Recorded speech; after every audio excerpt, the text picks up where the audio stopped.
When I was really little, I think this was within maybe the first year of learning the flute. My second teacher was actually a high school student. That part I think I've mentioned before. She's really sweet. I think she was one of my first teacher's top students. And so because I was a beginner, my first teacher basically handed me off to this high school student because my first teacher didn't have a lot of time slots available for me. To date, I think in terms of warmth and like going over to her house, hanging out with her and, you know, taking lessons, stuff like that, probably by far one of my favorite childhood experiences. Yeah, this teacher was great. She ended up being more of like an older sister to me. I remember she even invited me to come over to just hang out before. Her mom made this amazing spicy Korean soup. It was the first time I'd ever had Korean food, and the first time I ever had Korean food was homemade food. I don't even remember exactly what was in the soup because I don't know what was in the soup, but it was delicious. And it was like one of the first spicy things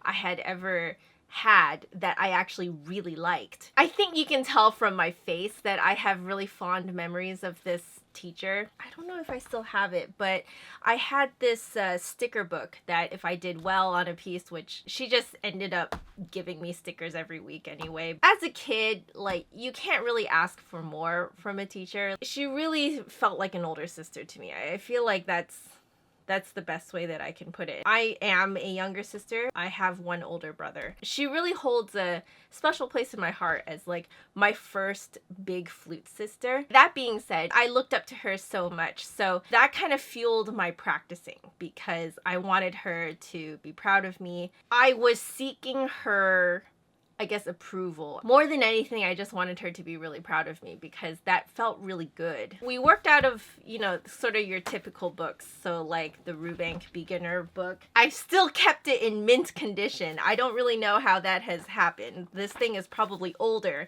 than some of you watching this video. Another of the books that we studied out of was this one. I don't know if you guys still study out of this one. This is the Learn to Play Flute Duets. Very, very old, as you can see. I don't remember like who bought this. I guess my mom just picked it up because my teacher told me to get it. You know, when you're a kid, you have no idea what books you're really actually working out of because the teacher just kind of tells your parents what to buy and then they buy it and you're like, oh, I guess I'm studying out of this. It's like no questions asked kind of thing. The one I remember the most is the one on page 42, which is called just Medley.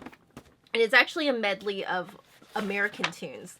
So the first tune is It's a Grand Old Flag. Second tune is Yankee Doodle Boy. And then the third tune is Give My Regards to Broadway, which I don't know this song at all. I still don't know it, but there you go. That's what it looks like. They actually write in the corner here what that particular piece is studying. And in this one, it's syncopation. At that point, I think, let's see, I'm like 9. I had only been studying the flute for a year and only studying the piano for about 2 years. So I was still very beginner. Syncopation was very difficult for me back then. It's such a weird feeling to land notes on offbeats, like ba ba ba ba ba, but like now I can do it really easily because I've been doing it for so long, but back then it was really, really difficult. I was practicing this in my parents' room, of all places. I don't know why I was practicing in my parents' room, but I distinctly remember I was practicing in my parents' room with like the doors closed or whatever, I guess so I wouldn't be so loud. I practiced this for like over an hour. As a 9-year-old, that's a long time. Time is sort of relative to how old you are, right? Like an hour to me right now just goes by like that. But back then, that was a long time. And I got so frustrated with it because I could not get the syncopation down. Like I could not do it. I actually broke down crying. Kind of embarrassing. What else do you do as a 9-year-old kid, right? You know, I was crying, so I went to my mom. My mom comforted me. And then the next time my mom brought me to lessons, she actually told my teacher that I had cried because of this piece.